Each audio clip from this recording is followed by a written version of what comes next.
नमस्कार. आज आपण उपवास स्पेशल साबुदाण्याचे लाडू बघणार आहोत. अगदी तोंडात टाकताच विरघळणारे हे असे उपवासाचे लाडू खायला एकदम चविष्ट लागतात व तोंडात टाकताच हे लाडू विरघळतात.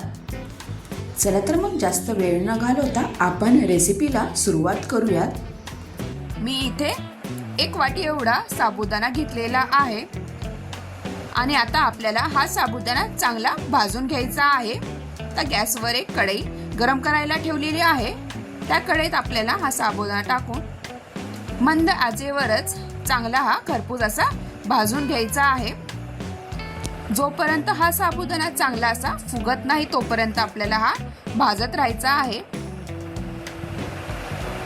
आणि ही प्रोसेस आपल्याला बारीक गॅसवरच करायची आहे. गॅसची फ्लेम ही बारीक ठेवूनच साबुदाणा चांगला भाजून घ्यायचा आहे. आता तुम्ही इथे बघू शकता 10 ते 15 मिनिटं झालेले आहे. साबुदाणा इथे चांगला असा फुगलेला आहे, छान असा भाजला गेलेला आहे.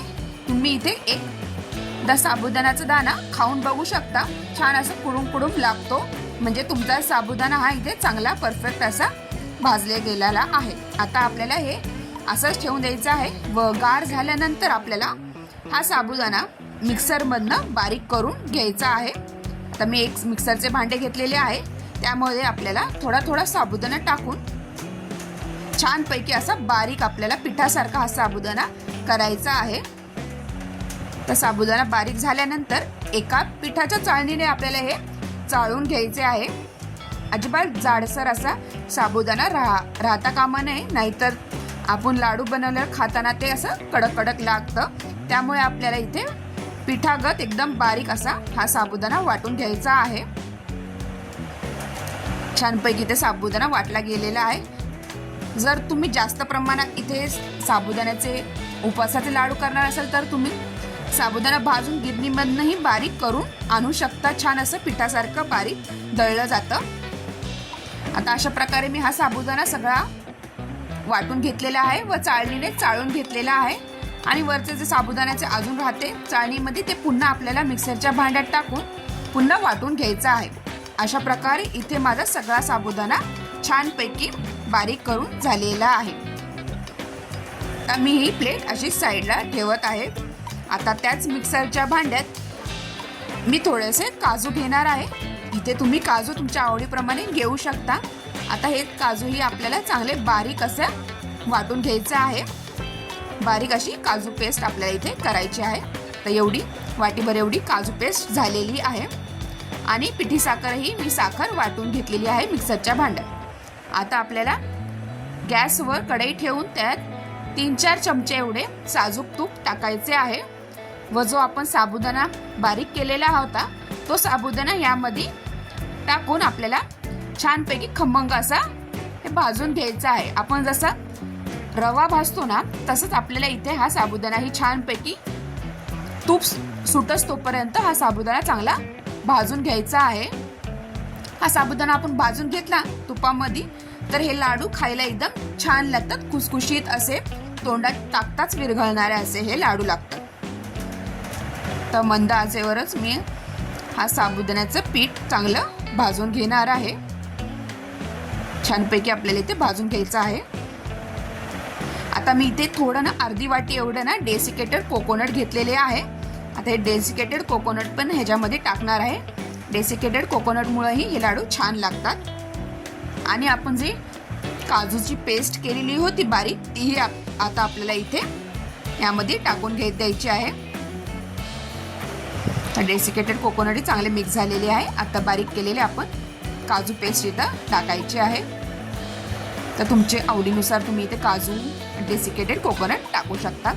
तर हे टाकल्यानंतर आपल्याला चांगलं असं भाजून घ्यायचं आहे. छानपैकी इथं तूप सुटस तोपर्यंत आपल्याला छानपैकी भाजून घ्यायचा आहे हा साबुदाणा. छानपैकी असा कलर आलेला आहे. आपण इथं काजू पेस्ट टाकलेली आहे त्यामुळे असा ब्राऊन असा कलर आलेला आहे. जर तुम्ही काजू पेस्ट ड्रायफ्रूट नाही टाकले तर पांढरे शुभ्र असे हे साबुदाण्याचे लाडू होतात. फक्त छानपैकी तुम्ही हे चांगला भाजून घ्यायचा आहे हा साबुदाणा पुन्हा तुपामध्ये. वाटलंच तर तुम्ही इथे तूप अजून ॲड करू शकता, तुपात चांगले भाजून घेऊ शकता. तर 10 ते 15 मिनटं हा असाच साबुदाणा मी तूप सुटसोबत छानपैकी असा भाजून घेतलेला आहे. आता इथे आपल्याला विलायचीची मी थोडीशी पूड टाकणार आहे. छान खमंग असा हे साबुदाण्याचे लाडू लागतात. 2-3 चमचे इथे मी विलायची वाटून घेतली होती, तीच पूड मी इथे टाकत आहे विलायचीची आणि चांगले मिक्स करून घ्यायचे आहे. गॅस मी बंद करून घेतलेला आहे. आता हे मिश्रण आपल्याला एका पसरट भांड्यात काढून घ्यायचे आहे आणि थोडे गार झाल्यानंतर इथे आपल्याला लाडू वळायला घ्यायचे आहे. आता इथे एक पदार्थ टाकायचा राहिलेला आहे, तो म्हणजे आपण बारीक केलेली पिठी साखर जी बारीक केली होती, पिठी साखर बनवली ती आता इथे आपल्याला टाकायची आहे. तुम्हाला हवे आहेत जेवढे हवे गोड तेवढे तुम्ही इथे साखर ॲड करू शकता. तर मी जेवढे साबुदाणा घेतला होता वाटीप्रमाणे तेवढीच अर्धी वाटी मी इथे साखर घेतलेली आहे. ही पिठी साखर चांगली अशी मिक्स करून घेणार आहे. आता हाताच्या साहाय्याने मी पूर्ण हाताने हे पूर्ण एकजीव करून घेणार आहे. हे मिश्रण छानपैकी ही साखर मिक्स झालेली पाहिजे. तर हाताने मी पूर्ण हे मिक्स करून घेणार आहे. छानपैकी मिक्स झाले की लगेच तुम्ही इथे लाडू वळायला घेऊ शकता. मस्तपैकी हे उपवासाचे लाडू खायला खमंग खूप सुरेख लागतात.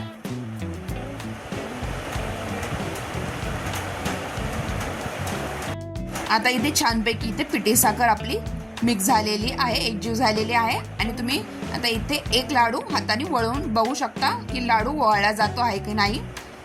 जर लाडू वळला नसेल जात तर तुम्ही इथे थोडेसे साजूक तुपे गरम करून वरतून टाकू शकता. तुम्हाला मी इथे दाखवते एक लाडू छानपैकी सहजरित्या असा लाडू वळला जात आहे. मस्त सॉफ्ट असे हे लाडू होतात. तोंडात टाकताच विरघळणारे असे हे उपवासाचे लाडू. अशा प्रकारे मी इथे सगळे लाडू असे वळून घेतले आहे एकसारख्या आकाराचे. अशा प्रकारे इथे 10 ते 15 असे लाडू झालेले आहेत एक वाटीच्या प्रमाणे. अशा प्रकारे या आषाढी तुम्ही असे हे उपवासाचे फराळी लाडू करू शकतात, एकदम तोंडात टाकताच विरघळणारे. अशा प्रकारे तुम्हाला ही रेसिपी कशी वाटली नक्की कमेंटद्वारा कळवा व माझ्या चॅनलला लाईक, शेअर आणि सबस्क्राईब करायला विसरू नका. आणि असे उपवासाचे लाडू तुम्ही नक्की करून बघा व कसे झाले कमेंटद्वारा मला कळवायला विसरू नका. धन्यवाद. व्हिडिओ शेवटपर्यंत बघितल्याबद्दल थँक्यू.